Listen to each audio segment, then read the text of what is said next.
Assalamu alaikum wa rahmatullahi wa barakatuh, chers frères et chères sœurs en islam. Avant de commencer cette vidéo, n'oubliez pas de liker cette vidéo, car cela nous donne beaucoup de force pour continuer à partager de contenus bénéfiques. Et je vous invite à vous abonner à notre chaîne et d'activer la cloche de notification pour rester informé de nos prochaines publications sur la foi islamique. Merci et bonne vidéo. L'authenticité, le reflet de votre foi. Chaque individu est une création unique, façonnée avec soin par Allah, qui a insufflé en lui une âme et une destinée spécifiques.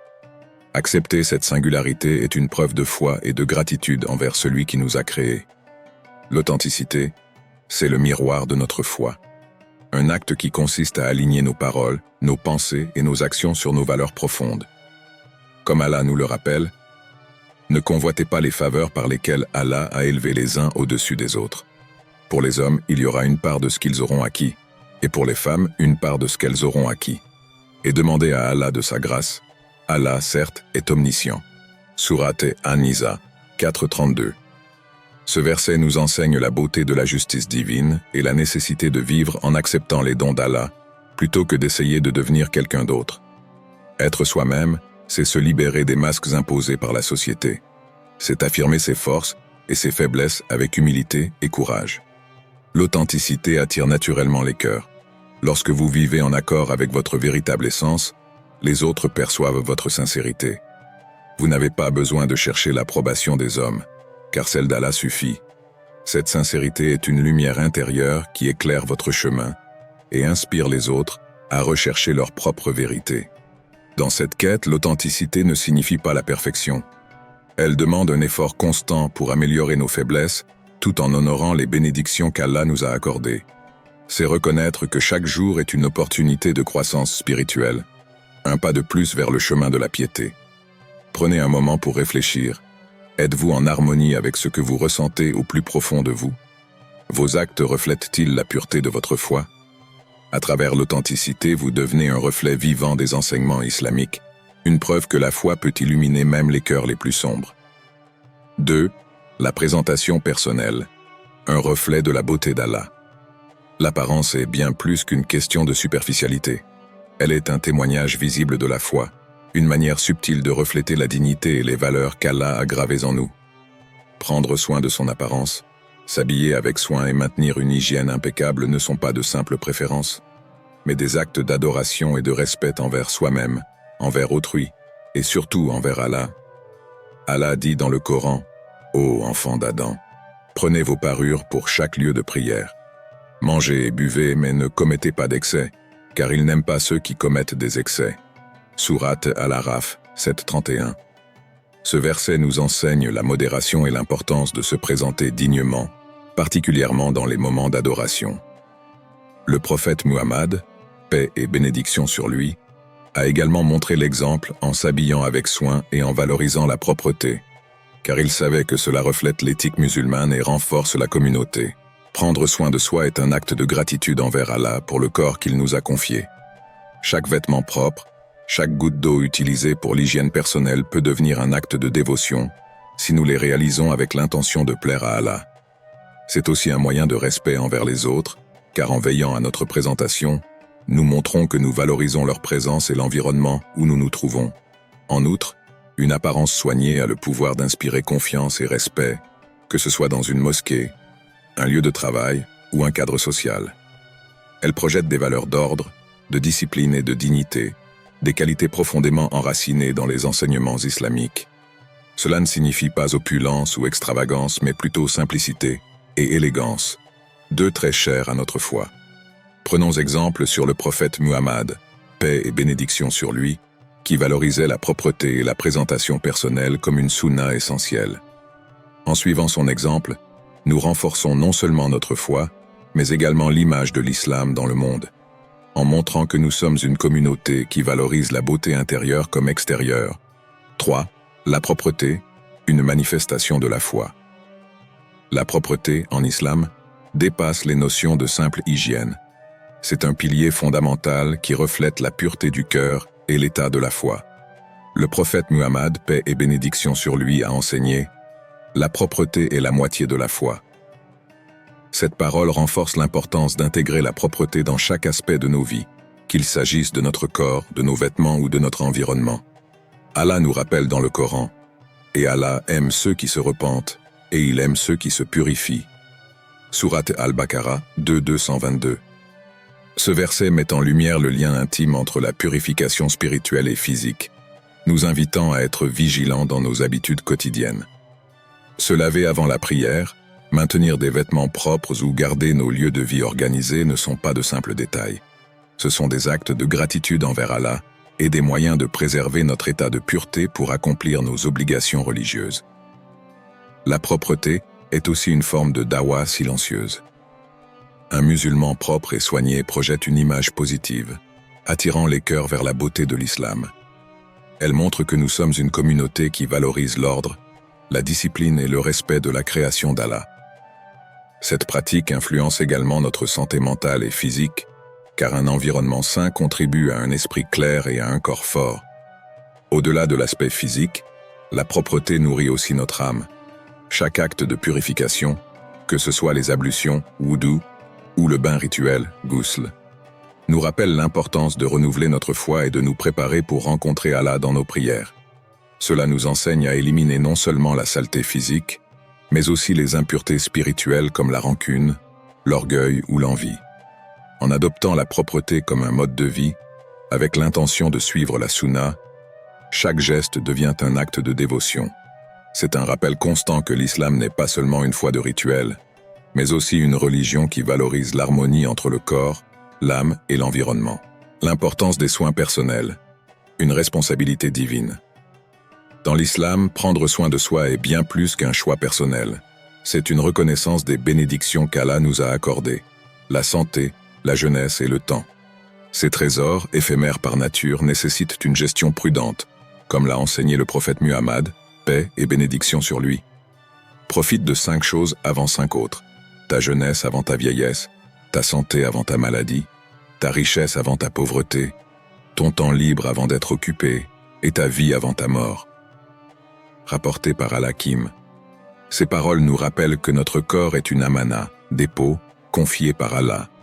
Le négliger, c'est manquer à cette responsabilité.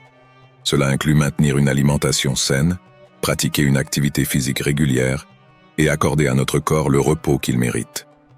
Un corps en bonne santé nous permet non seulement de servir Allah avec dévouement, mais aussi de contribuer pleinement à notre communauté et à nos proches. Cependant, les soins personnels ne s'arrêtent pas au bien-être physique. Ils englobent aussi la santé mentale et émotionnelle. Gérer le stress par des pratiques spirituelles comme la prière, le dhikr, remémoration d'Allah, et la méditation sur les versets du Coran aide à cultiver la paix intérieure. Allah dit, « En vérité, c'est dans le rappel d'Allah que les cœurs trouvent la quiétude. » Sourate Ar-Ra'd 13h28. Ainsi, prendre soin de soi devient un acte de foi. Ce n'est pas de l'égoïsme, mais une manière de remercier Allah pour ce corps qu'il nous a confié et de nous préparer à accomplir nos responsabilités religieuses et sociales.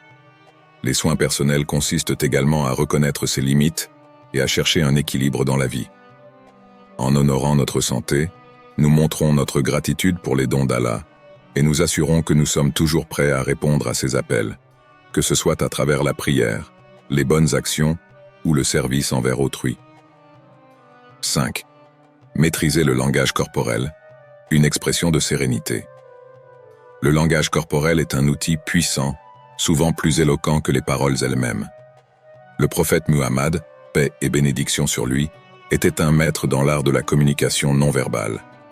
Par son comportement calme et ses gestes empreints de réflexion, il inspirait respect et compassion. Ce contrôle du corps et des expressions était une manifestation visible de la paix intérieure et de la sagesse divine qu'il incarnait. Allah dit dans le Coran, « Et baisse ton aile avec humilité envers les croyants. » Sourate Al-Hijr 15:88. Ce verset évoque l'importance d'une posture humble et respectueuse, un aspect clé du langage corporel. Maintenir un contact visuel chaleureux, sourire sincèrement et adopter une posture ouverte sont des moyens simples mais profonds de renforcer les liens avec les autres. Ces actions montrent que l'on valorise l'interlocuteur, cultivant ainsi un climat de confiance et d'harmonie. Dans les moments de tension, le contrôle du langage corporel prend une importance particulière. Au lieu de laisser le stress ou la colère guider nos réactions, adopter une posture sereine et des gestes mesurés reflète une force intérieure qui apaise les conflits.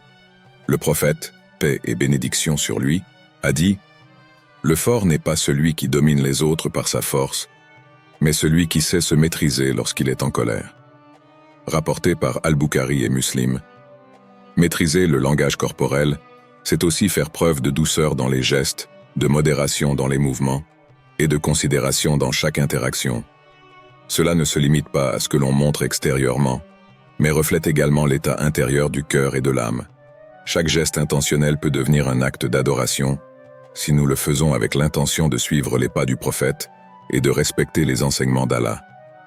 Cultiver un langage corporel positif n'est pas seulement un moyen d'améliorer nos relations, c'est aussi une manière de transmettre les valeurs islamiques par l'exemple, touchant ainsi les cœurs sans prononcer un seul mot. 6. La résilience intérieure. Une force inébranlable. Inspirée par la foi. La résilience en islam est bien plus qu'une simple endurance face aux épreuves.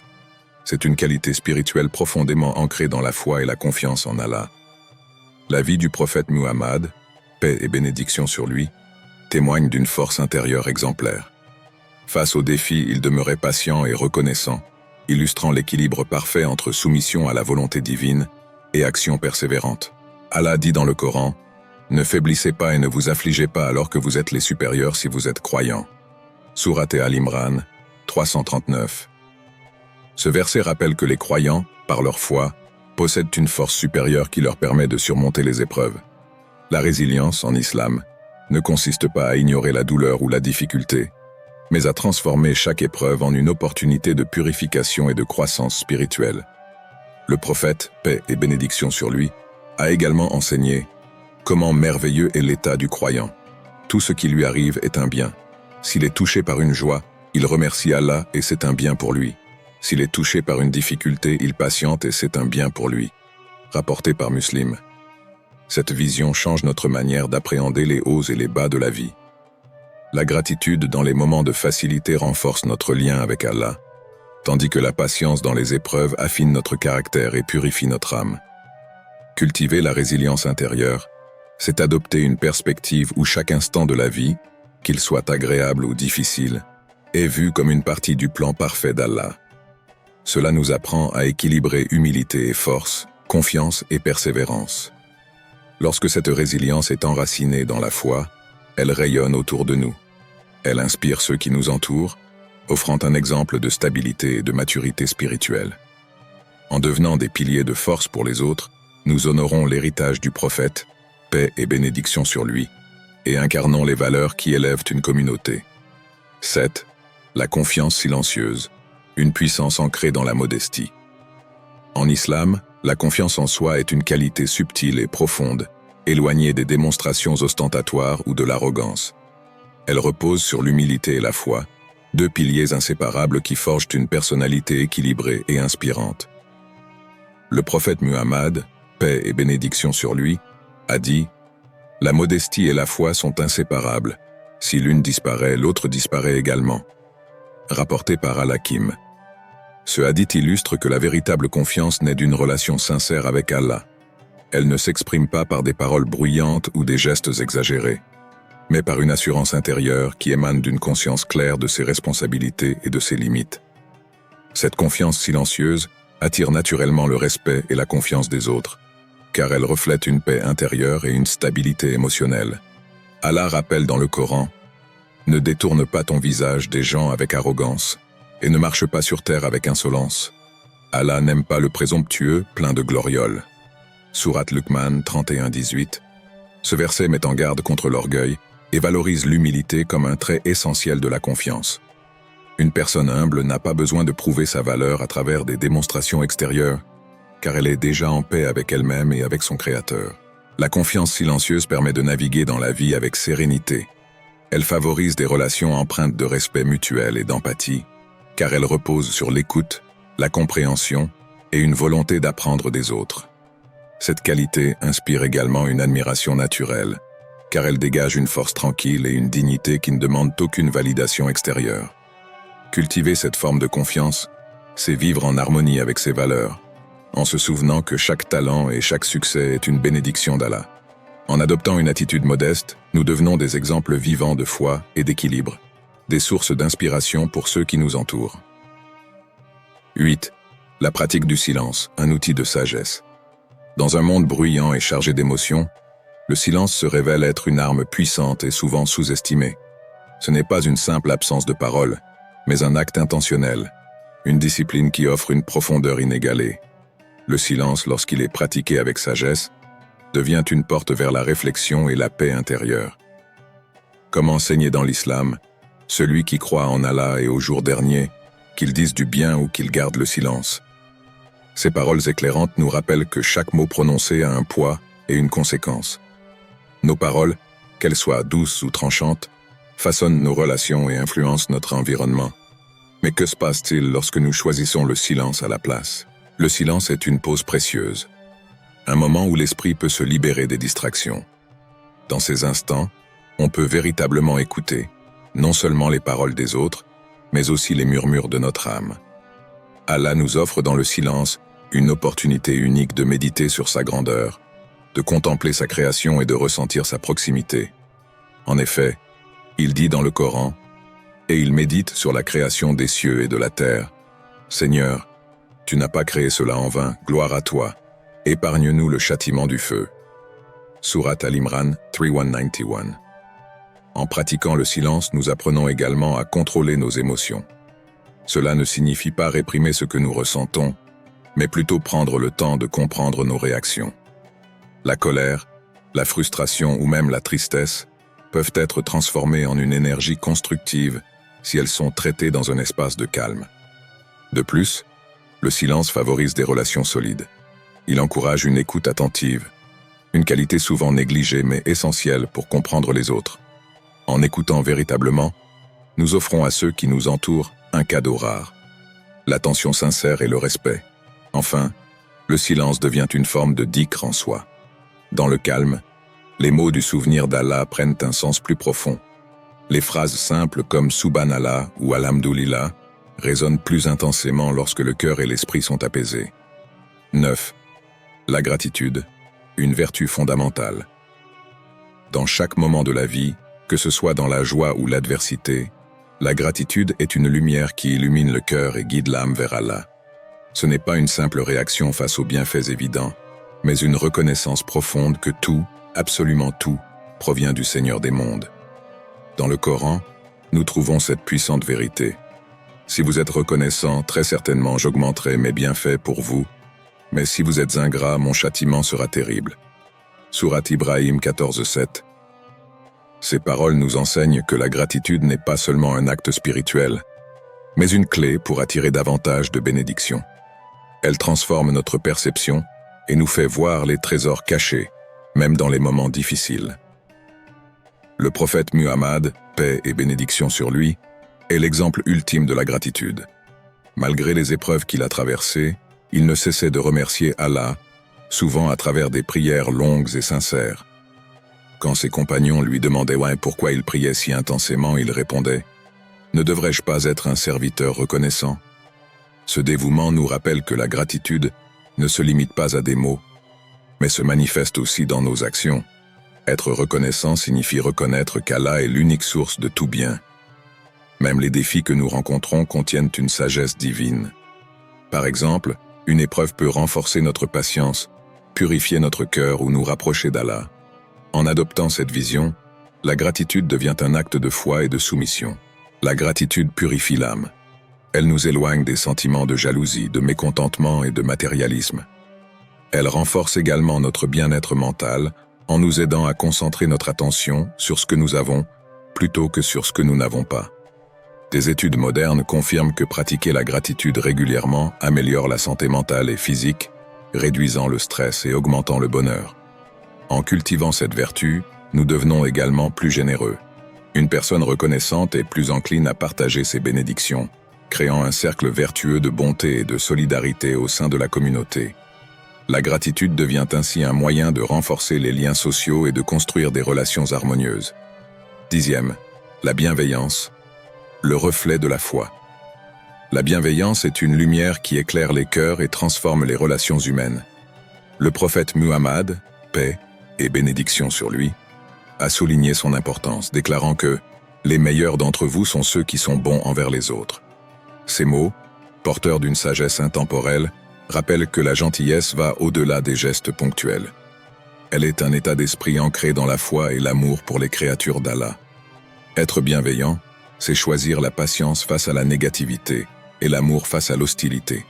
Cela signifie regarder au-delà des erreurs des autres pour voir leur humanité et répondre avec douceur, même dans des circonstances difficiles. Le Coran illustre cette approche avec une profondeur remarquable. Repousse le mal par ce qui est meilleur, et voilà que celui avec qui tu avais une animosité devient comme un ami chaleureux. Coran 41, 34. Ce passage met en lumière le pouvoir transformateur de la bienveillance dans la résolution des conflits et le renforcement des liens humains. La gentillesse ne se limite pas aux interactions personnelles, elle s'étend également à la société.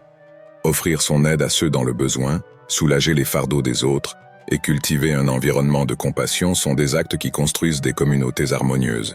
Une société où la bienveillance prédomine est une société où les malentendus se dissipent, les cœurs se rapprochent et les âmes s'élèvent. En islam, la bienveillance est aussi une preuve de foi. Elle reflète une conscience profonde de la présence divine et un désir sincère de plaire à Allah. Lorsque nous agissons avec gentillesse, nous ne cherchons pas seulement à apaiser les autres, mais aussi à enrichir notre propre âme. En retour, Allah promet des récompenses infinies pour ceux qui choisissent la voie de la bonté. Finalement, la bienveillance est un outil puissant. Elle transcende les barrières et éteint les flammes de la haine. Cultiver cette qualité, c'est non seulement s'élever spirituellement, mais aussi inspirer les autres à faire de même. Elle est la clé d'un monde plus doux, plus harmonieux et plus proche des enseignements d'Allah. Prière, ô Allah, toi qui es le très miséricordieux et le très clément, aide-nous à incarner la bienveillance dans toutes nos actions. Remplis nos cœurs de douceur et de patience pour répondre à la négativité par l'amour et la compassion. Fais de nous des instruments de paix, apaisant les conflits et unissant les cœurs divisés. Accorde-nous la sagesse de voir au-delà des erreurs des autres et la force de cultiver l'harmonie autour de nous. Fais que nos actes de gentillesse soient une lumière dans ce monde et une cause de satisfaction auprès de toi dans l'au-delà.